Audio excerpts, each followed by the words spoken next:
pulsating light that is hovering just above the front gate. And scared to death, obviously frightened, and he wanted me to tell him what to do next. Of course, I was dumbfounded. I didn't know what to think.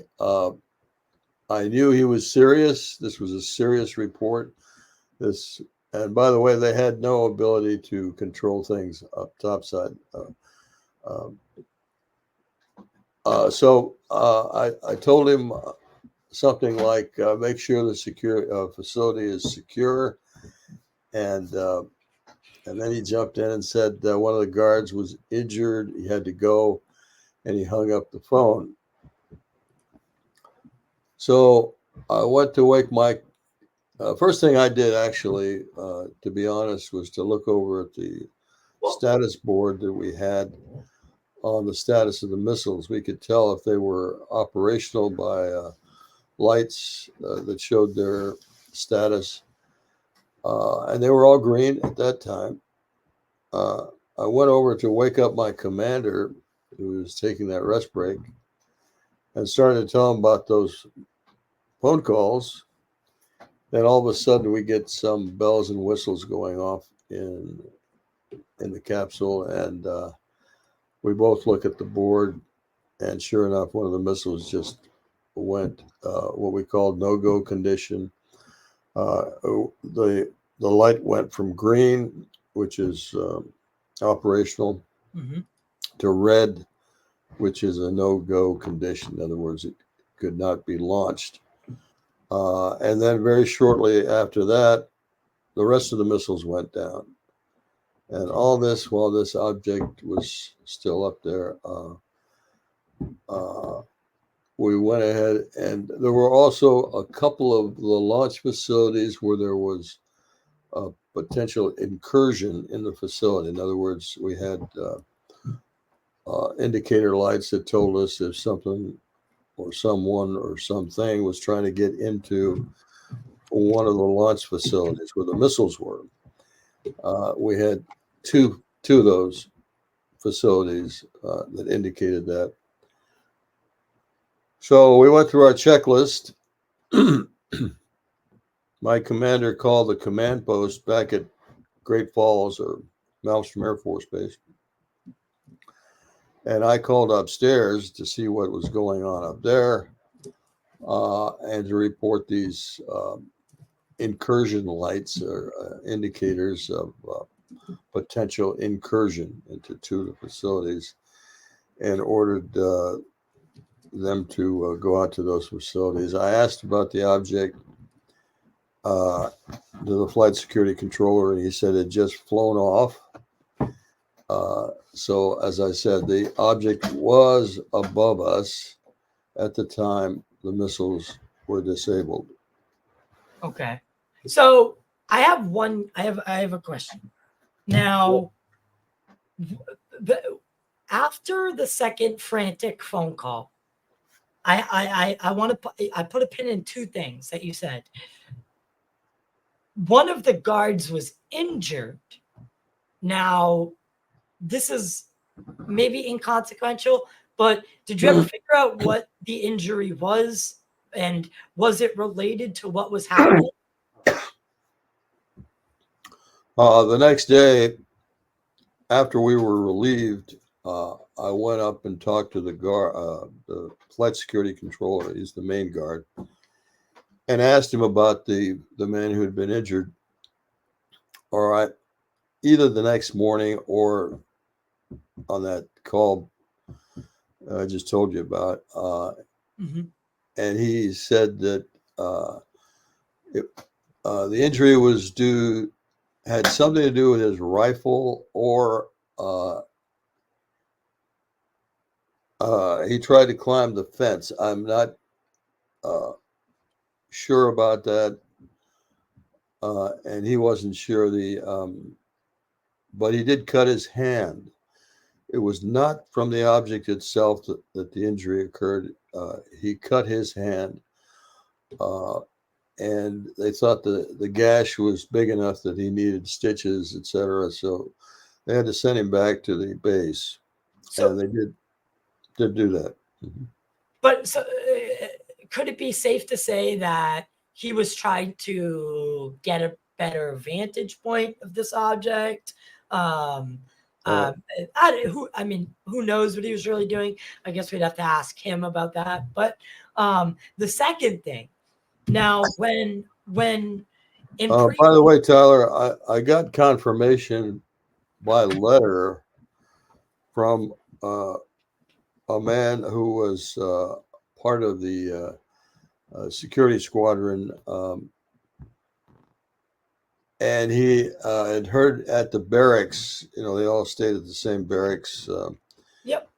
Uh, that that this did happen. The man was injured, uh, but he heard both possibilities. He didn't talk to the man himself. He just heard scuttlebutt back at the base that it was a cut on his hand, and it could have been from some mishandling of his rifle, or uh, uh, we had barbed wire around the perimeter of the facility, so he might have cut his hand on that barbed wire. Now, other than that, I cannot provide any details. I have never been able to contact any of these individuals.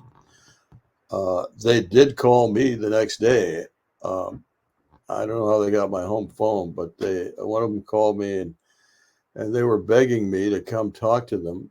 Um, and I really wanted to talk to them, but I had to say no, I could not, because I had already signed a non-disclosure agreement at that time, never to talk about the incident again to them or anyone else. And that's something that you did for 27 years. But I want to go back. We'll get to that. Um, when you say the nuclear weapons or the ICBMs, Minutemen, went into a no go. What does that exactly mean?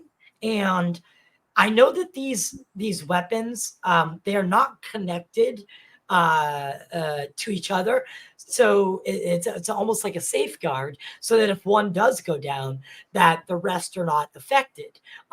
So I guess their confusion lies in, were these weapons rendered operationally um, unlaunchable, or did they just go into like a standby? No, they were not in standby. I forgot to mention that one of the first things we did was check. Um, we had something called Versa. It was a voice activated system that would give us information on the status of the missile, and we were able to check each missile separately. But this Versa was all reading a guidance and control system failure. So all of them had been, and to answer your question, no go simply means that they were unlaunchable. They could not, So, they were not operational. They could not be used. so if the president were to call, right, and Right. Russia, was messing around, you're saying that those weapons would not have been able to be utilized by our command. That's correct. Okay. And Mhm. and in your experience, is there anything or any other situation prior to this day, the 24th? I'm sorry, I must have typoed that. Um, that this had ever happened before. Not to my knowledge at that point. Oh, However, as I mentioned, my commander called the wing command post to report our incident, and he was told that the same thing happened at another flight of missiles.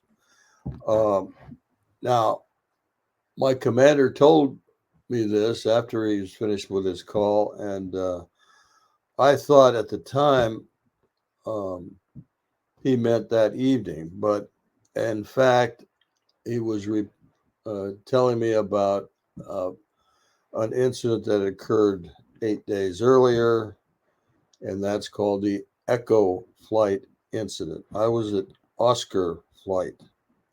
Now, so we had the launch control facilities.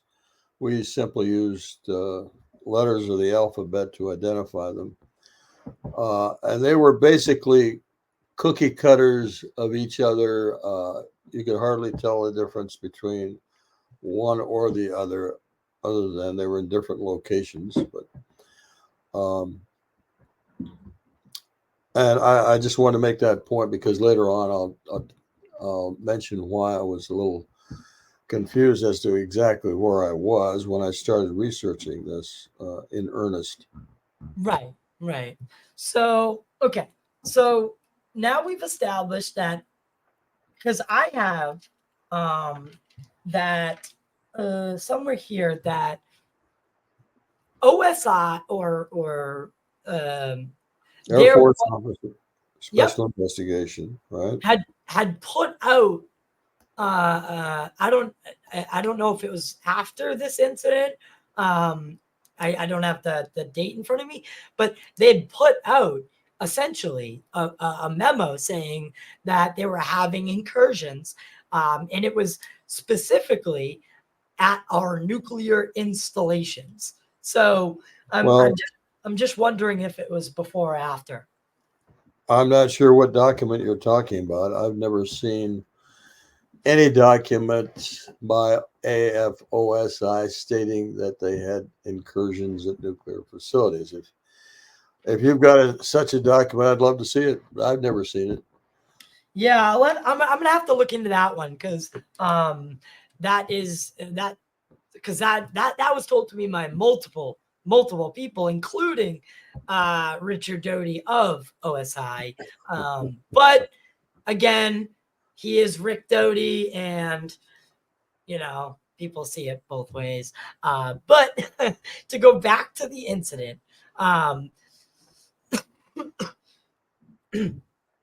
um, when what I can't imagine that there was a procedure in place for such an event, but what is there a procedure for a breach of a nuclear missile base?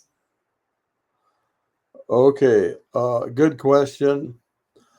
Uh, I'll tell you what I think because of the circumstances. The next morning, after we were relieved by another crew, we were ordered to go to our squadron commander's office. There, we met our squadron commander. I asked him if this was some sort of Air Force exercise. He said absolutely not. He was white as a sheet. He didn't know what had happened.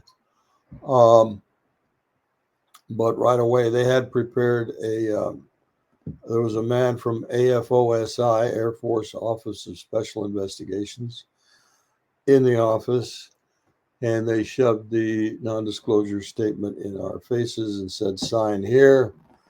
Um, Do you, I go ahead. I gotta ask you, do you think that they do this? I mean, you said it was the next day. Yes.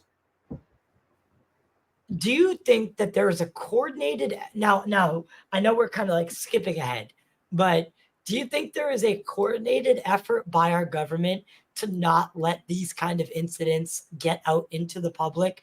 Because if you essentially admit that something can fly and turn off and on nuclear weapons, you're essentially admitting that you're defenseless. You're prone. And the last thing a government wants to admit is that they can't protect their people, especially when it comes to this. So do you think that there's a coordinated effort to shut you guys up? Absolutely. No question. Okay, so the